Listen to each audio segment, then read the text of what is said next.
reksadana syariah yang bertemakan disruptive technology gitu going forward mestinya salah satu yang akan benefit dari backdrop ekonomi 6 bulan 1 tahun ke depan. Mhm. Naik haji kan Iya. juga perlu dolar gitu Iya. ya. Masih 20 tahun antriannya gitu Iya. ya. Ya berinvestasi di instrumen syariah yang punya pertumbuhan signifikan. Kalau masih 5 tahun lagi mungkin bisa kombinasi antara reksadana fixed income US dollar dan equity gitu. Sebagai investor yang pertama ya tentu objektif. Ya, Uang. dia memang harus ngumpulin aset dolar, mau ada liability dalam dolar atau memang investasi saja diversifikasi.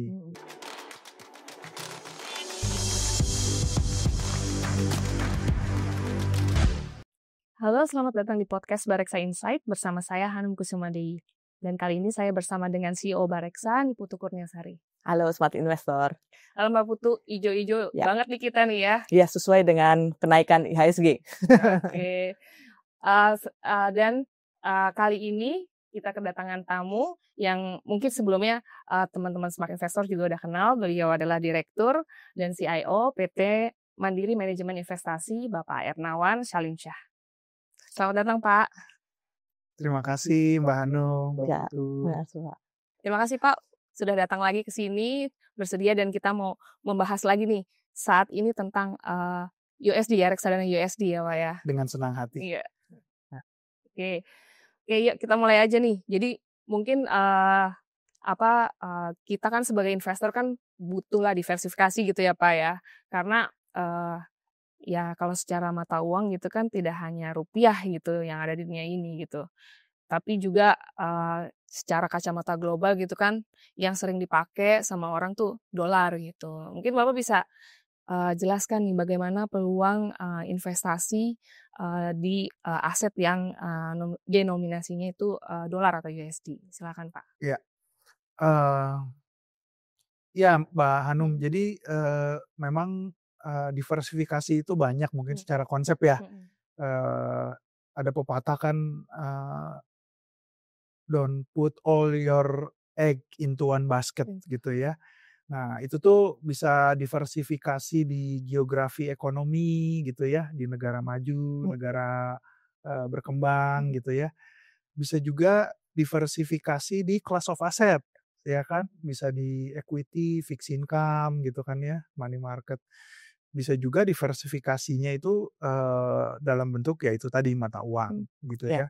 Diversifikasi seperti itu. Nah, khususnya kalau untuk US dollar bagaimana nih gitu ya ke depannya. Jadi ada dua. Yang pertama adalah orang-orang yang memang memiliki keinginan atau liability dalam US dollar. Mungkin akan berkunjung ke suatu negara atau memang ada keperluan menyekolahkan anak gitu ya. Nah itu memang ya dia harus diversified posisi dia ketika dia di Indonesia investasinya memang ke US dollar gitu ya. Tapi ada lagi yang bukan ke arah itu tapi memang ingin mencari rate of return gitu ya. Nah sebetulnya yang lebih penting lagi itu adalah di mana securities tersebut berada gitu ya. Memang misalnya dalam US dollar tapi di ekonomi tersebut bagaimana prospeknya. Misalnya kalau di Amerika kita tahu bahwa Amerika memang sekarang sedang ada dalam transisi ya dengan negosiasi tarif gitu ya. Tapi selesai itu kira-kira pertumbuhannya bagaimana? Lalu juga kira-kira policy dari sisi moneternya bagaimana gitu ya. Nah ini yang akan membuat mungkin inflow datang ke negara tersebut dan ini akan membuat mata uangnya menguat. Misalnya seperti itu ya analisisnya. Nah dengan pandangan seperti itu mungkin investor di Indonesia ingin juga menikmati apresiasi instrumennya gitu ya. Bahwa mata uangnya ikut terapresiasi terhadap mata uang kita itu adalah dampak gitu ya. Jadi jangan dibalik gitu ya. sahabat-sahabat Bareksa misalnya malah investasi mau spekulasi di mata uangnya gitu. Nah itu, nantinya jadinya sulit gitu Ya, ya. ya. Tapi lebih lihat fundamental gitu, fundamentalnya. Kita ngelihat mestinya ekonomi Amerika ini, selesai dengan, proses transisi, negosiasi tarifnya, mereka akan tetap menjaga suku bunga rendah karena inflasi juga mereka rendah, terus unemployment juga mulai meningkat gitu ya. Ya. Tetapi di sisi lain beberapa sektor di ekonomi mereka itu tumbuh, terutama di sisi teknologi yang, kita bilangnya tuh yang di, garis depan lah gitu ya, seperti AI gitu, atau disruptive, technology gitu ya. Jadi, pertumbuhan di sana di sisi equity itu, dimungkinkan gitu ya. Tapi juga, US Treasury kita melihat juga berpeluang gitu ya untuk, eee, yield-nya dari sekarang mungkin akan, menuju 4% gitu ya. Sekarang kan sekitar di 4,2 ya, 4,3. Ya. Masih ada room juga The Fed untuk melakukan cut. Nah, dengan, kondisi seperti ini mestinya, investor yang ingin masuk ke instrumen yang berbasis US dollar sih masih ada peluang Iya. gitu ya. Cuma tadi menarik tuh Pak, jadi disampaikan memang sebetulnya ketika kita invest ke instrumen yang US dollar, eee, dipisahkan ya Pak antara, tujuannya untuk, memang untuk sisi mata uangnya kah atau sisi investasinya. Nah ini mungkin penekanannya lebih ke sisi investasinya, memang aset yang basisnya US dollar memang kondisinya sedang menarik gitu ya Pak, sehingga nanti, tidak tereliminir sama resiko currency-nya karena kita tidak, melihat ke sisi, faktor, apresiasi atau depresiasi dari sisi mata uangnya gitu ya Pak? Iya iya, karena kalau mau seperti itu berarti, beli notes-nya saja. Iya Masa iya. beli, reksadana US dollar di Bareksa Iya misalnya iya iya. begitu ya kan. Tapi kan kalau kayak begitu tuh, seperti tebak-tebak buah manggis Mmm, jadinya gitu. mmm, Nah, kita sarankan itu tadi yang pertama Mbak Putu, dia punya objektif nggak, iya untuk keperluan US dollar in the future. iya. Kalau punya, ya sudah, Mmm. mulai dibangun itu melalui investasi US dollar sesuai dengan, eee, appetite risk-nya. Ya, misalnya mau nyekolahin anak gitu ya Pak Mmm. nantinya di Ya luar. mungkin kan, kalau seperti itu, Mmm. dia, mungkin 5 tahun lagi Iya gitu ya, mungkin iya ada sedikit yang ke equity, ada yang ke, fixed iya income dan money market gitu kan ya, seperti itu. Tapi misalnya, memang, masih akan dipakai, lama, iya misalnya untuk naik haji kan iya juga perlu dolar iya gitu ya, masih 20 tahun antriannya gitu iya. ya. Ya, berinvestasi di instrumen syariah yang punya pertumbuhan, eee, signifikan Mmm, meskipun mmm, volatile ya di mmm. awalnya itu ya nggak apa-apa, Iya karena masih 15 tahun, masih 20 tahun lagi. Jadi artinya kayak equity syariah, US dollar itu dimungkinkan. Jadi, melihatnya seperti itu, underlying dari instrumen itu berada, iya pertumbuhannya seperti apa gitu ya. iya Itu yang kita lihat, currency-nya sendiri itu hanya menjadi dampak. Karena iya ketika pertumbuhan, di negara tersebut baik dan kita berinvestasi di securities negara tersebut, sebetulnya banyak juga dari negara-negara lain yang menginginkan instrumen tersebut. mmm, Akibatnya karena adalah mata uang setempat kan, iya mata uangnya akan menguat iya gitu ya.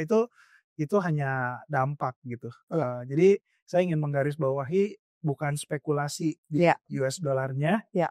tapi, sahabat-sahabat Bareksa memang melihat underlying, potensi pertumbuhan dari instrumen, dalam hal ini kan reksadana US dollar ya, Mhm, yang, sahabat-sahabat berinvestasi. Oke. Tadi Pak Awan juga nyebutin rate of return gitu ya Mhm, dari, investasi di reksadana USD ini. iya Nah, terus itu kalau dilihat dari aset klase gitu ya, iya sebenarnya yang menarik tuh mana sih, Pak? Dan mungkin bisa dikaitkan dengan ya yang terbaru inilah sentimen, terbaru dari kebijakan Donald Trump iya terkait apa, tarif resiprokal seperti itu. iya Gimana pandangan iya. Pak Awan? Menurut saya yang menarik tetap Iya. equity mmm, ya, mmm, tapi memang volatile iya gitu, itu yang pertama gitu ya. Yang kedua, ya tentunya, US, Treasury ya, dan corporate dalam US dollar yang terbit di sana gitu. Itu, mereka menyebutnya, high grade, Iya. corporation bonds gitu ya, itu menarik.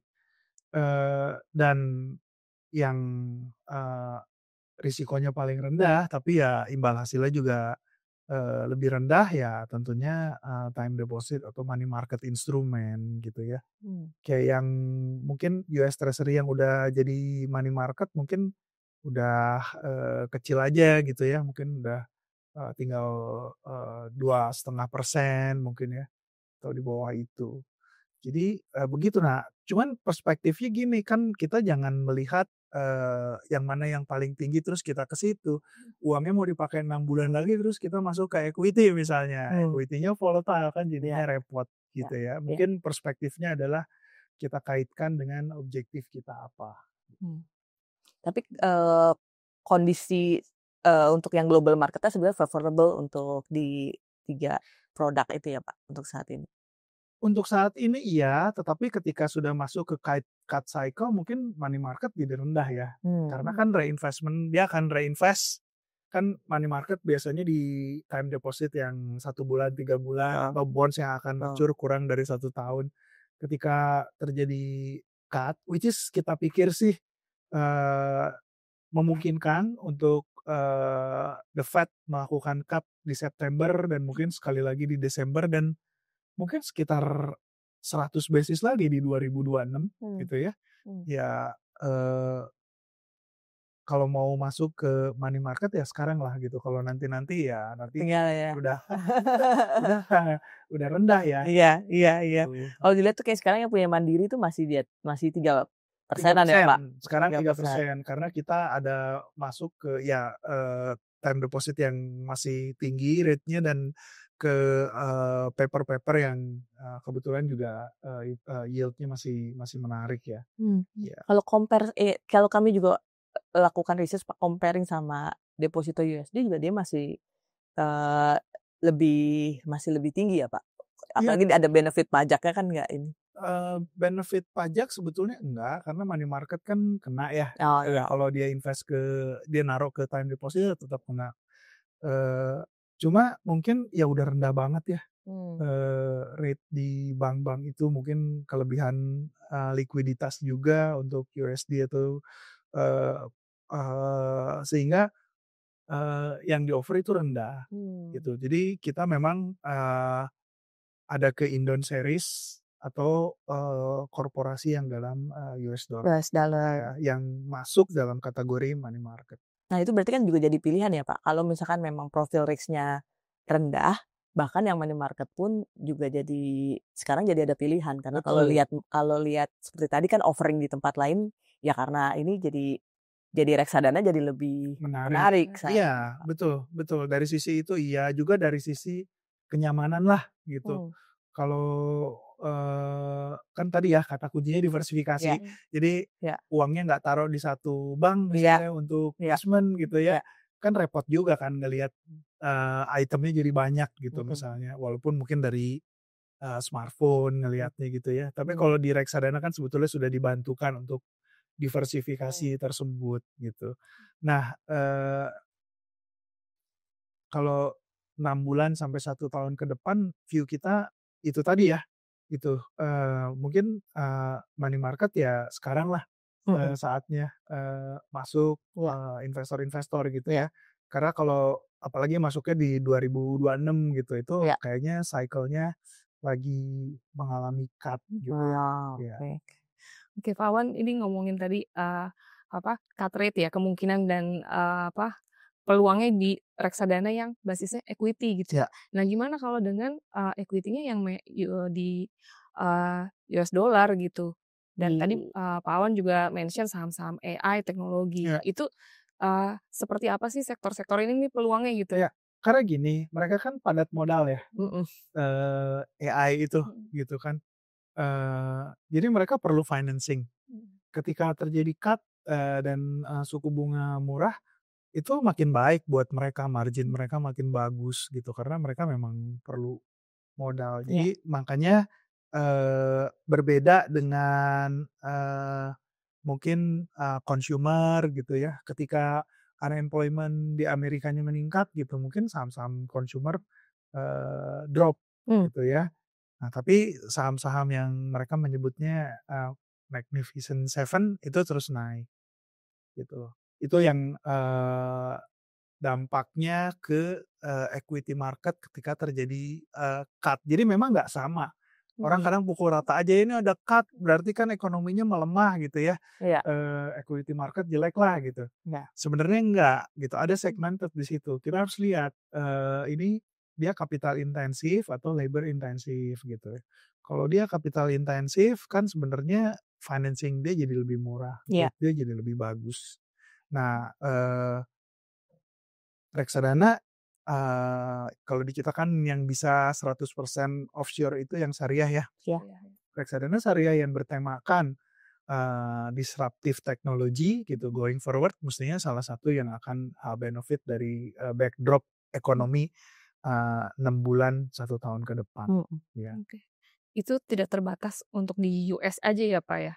Maksudnya bisa ke global itu bisa kayak ke China atau Iya, maksudnya dampak ekonomi ini? iya iya. Oh ya, iya karena sebetulnya bahkan di Eropa itu baru baru apa, baru selesai mereka dengan posisi pelemahan terdalamnya dari sisi ekonomi. Jadi kayak kalau kita mau gambarkan tuh Amerika lebih keluar dulu dari kondisi tertekan ekonomi gitu ya. Iya. Baru udah gitu Eropa. Nah sementara kalau Cina itu dia masih dalam posisi turun. Kalau kita ingat dulu mungkin Cina itu adalah double digit masih Betul. tumbuhnya. Betul. Sekarang 5, 4,8 gitu ya, masih pada posisi seperti itu. Cuma beberapa sektor di ekonomi mereka itu memang mengalami pertumbuhan signifikan gitu ya. Itu yang makanya fund-fund dengan tema-tema tertentu sih yang akan performing dalam 1-2 tahun ke depan gitu. Ya. Cuman memang kalau global asset yang teknologi memang masih lebih banyak, lebih gedenya emang di pasar US ya, Pak? Betul, di US, di Eropa ada beberapa gitu ya, dan di Taiwan ya, Iya. ya kan, Iya. Taiwan terkenal sebagai produser dari chip untuk teknologi-teknologi tersebut ya. Ya. Oke. Sekarang kalau misalnya kita view sebagai investor gitu ya, ada mata uangnya kita punya dalam rupiah gitu. Nah itu ini tuh kalau kita ingin compare gitu ya, compare nilai aset kita itu sebaiknya tuh kemana gitu. Misalnya kan kalau depositonya dolar gitu. Itu compare-nya kemana dan apakah ada benchmark-nya gitu loh Pak, kalau untuk reksadana? Aset kita dalam rupiah ya? Iya, heeh, terus udah gitu kita kan mau Ya. invest di dolar untuk cari return juga Iya. gitu. Nah itu compare-nya kemana tuh? Paling simpel tuh gini, misalnya ya kita lihat bond 10 tahun kita itu yield-nya 6,2 ya saat ini ya. Terus kalau Indon Series kita itu yang 10 tahun juga sekitar 5,3 apa 5,2, saya 5,2 jadi Ya. selisihnya 1%.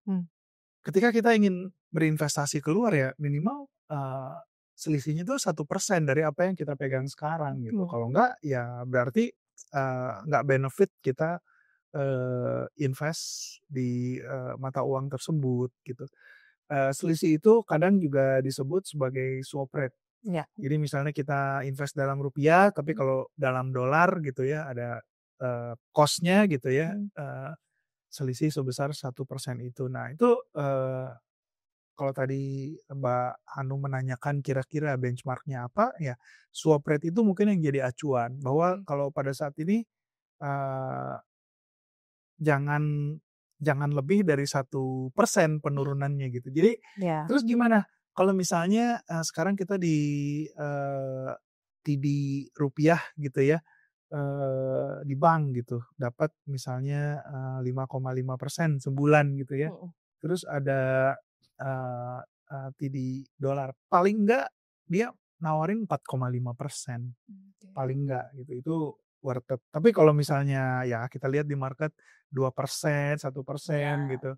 Ya mungkin lebih baik either kita pegang di TD rupiah itu, atau kalau juga mau ke dolar ya kita harus naik ke class of asset yang lebih riskier. Mungkin beli Indon series, mungkin Iya, ke fixed income, atau ya might as well memang ke reksadana reksadana. global syariah. Iya, Ya. jadi memang comparable ini ya Pak, untuk aset yang tadi disampaikan Bapak antara fixed income rupiah sama fixed income dolar, termasuk juga deposito rupiah sama deposito dolar Betul. tuh sebenarnya sekarang udah nggak terlalu jauh. Jadi kalau nggak masuk ke yang agak lebih risky seperti reksadana atau, bonds jadi kurang menarik gitu ya Pak, kalau misalkan dia hanya cuman ngejar Iya, selisih ini iya, aja. iya, udah aja pegang ininya ya, pegang ya IDR-nya aja. IDR-nya Kalau aja, misalnya betul. yang relevan itu menawarkan lebih rendah dari selisih 1%. Iya. Gitu. Iya, kira-kira begitu sih Betul, patokannya. benar.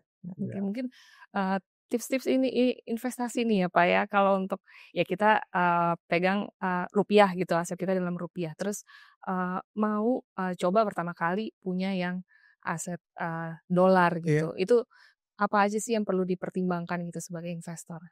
Sebagai investor, yang pertama ya tentu objektif. Ya, Uang. dia memang harus ngumpulin aset dolar, mau ada liability dalam dolar, atau memang investasi saja, diversifikasi gitu kan, itu yang pertama.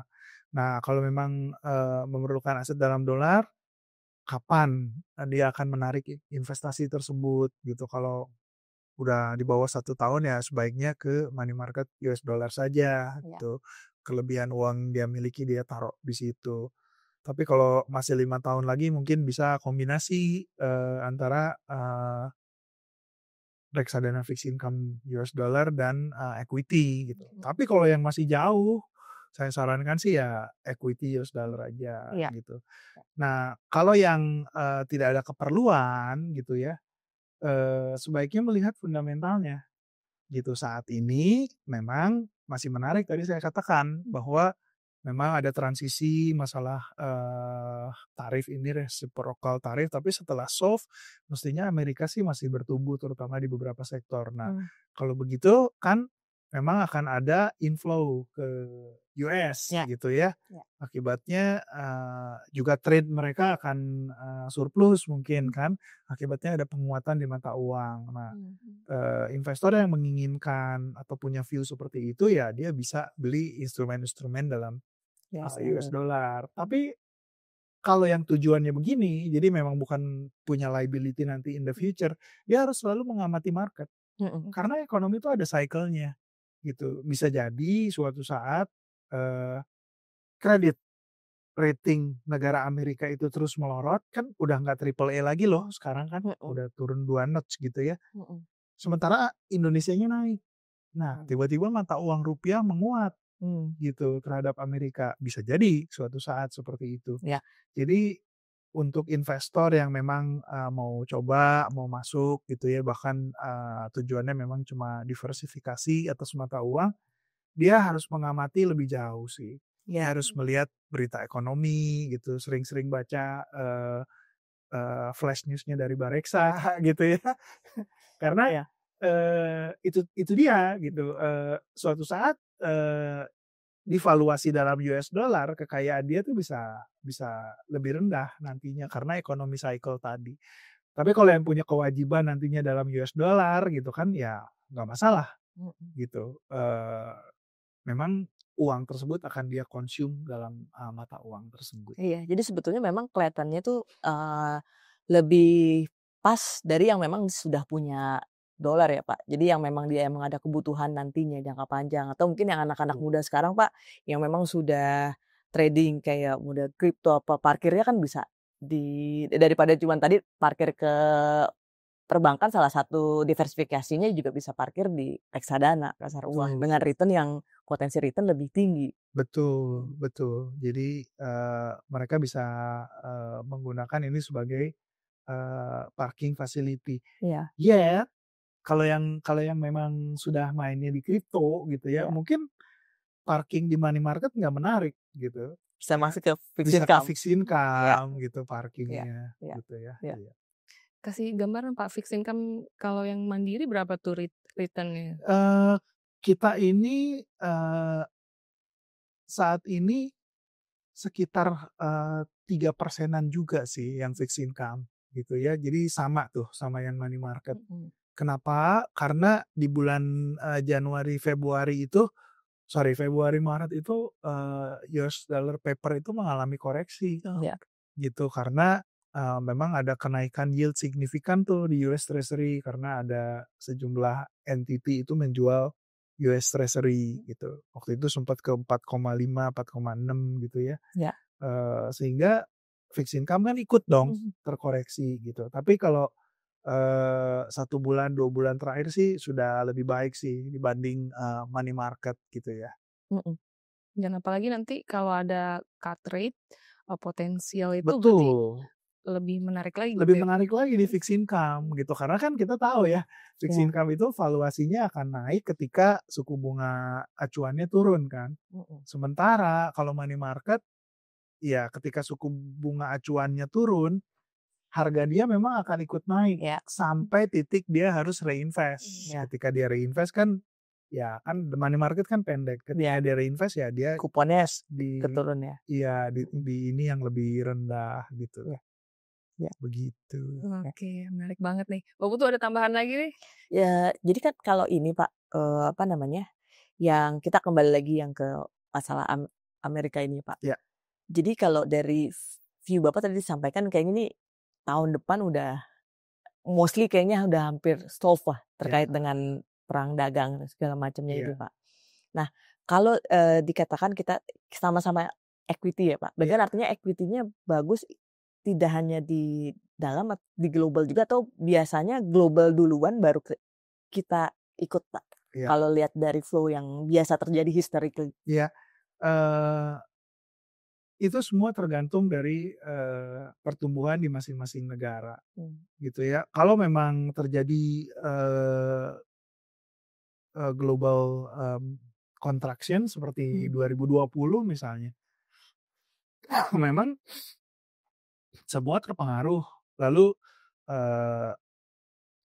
develop market sih yang lead gitu ya, karena mereka terus kan mulai berani tuh buka, nggak ada pembatasan aktivitas, Ya. terus capital marketnya mulai on, baru Indonesia ikut gitu ya.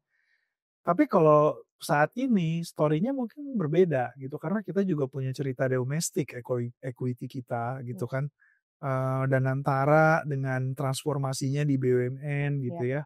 Dalam 2-3 tahun ke depan itu akan create value yang signifikan juga gitu, sehingga perusahaan-perusahaan BUMN bisa divaluasi di bukan diskon mungkin ya, di fair value-nya or even di premium gitu bandingkan sekarang. Jadi nggak kalah juga Indonesia gitu ya, tim kita punya projection by 2026 mungkin JCI itu bisa nyentuh 9.000 gitu ya.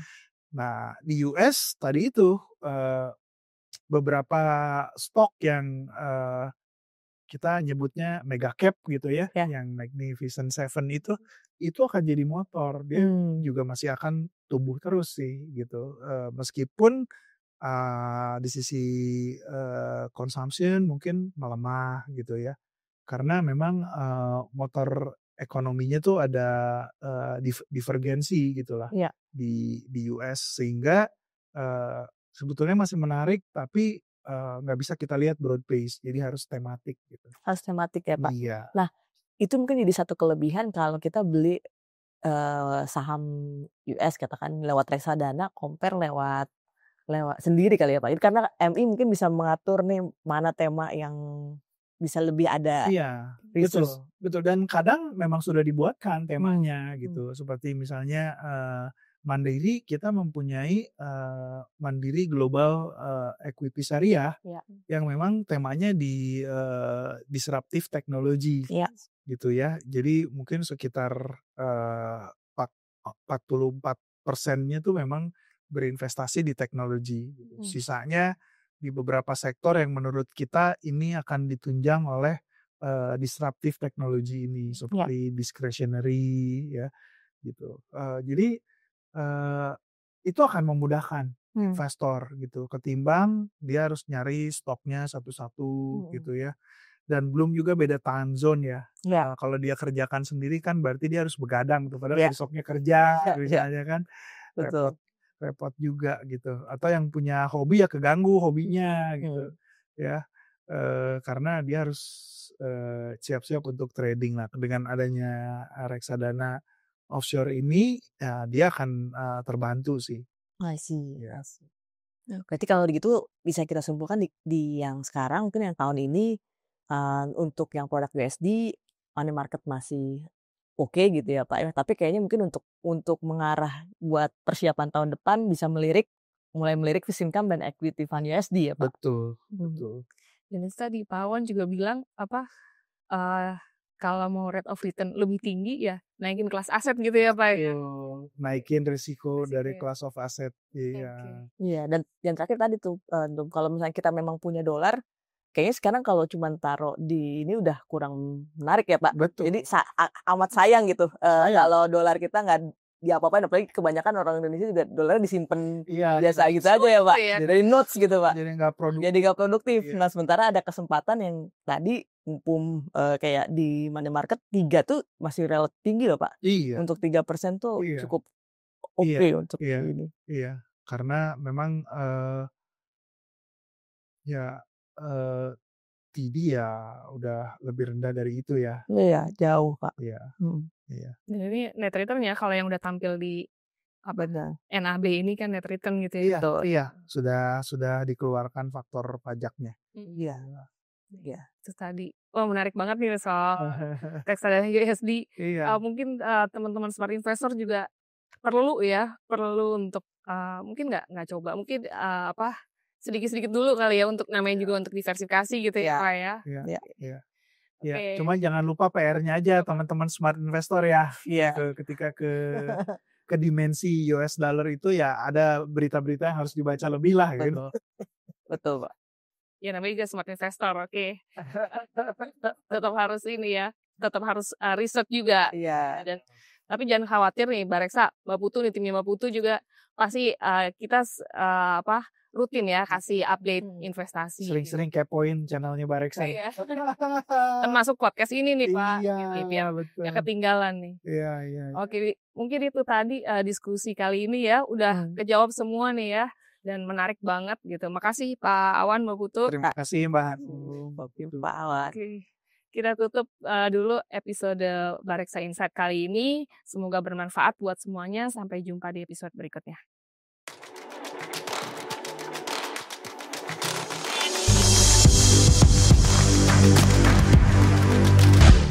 Bareksa Insight.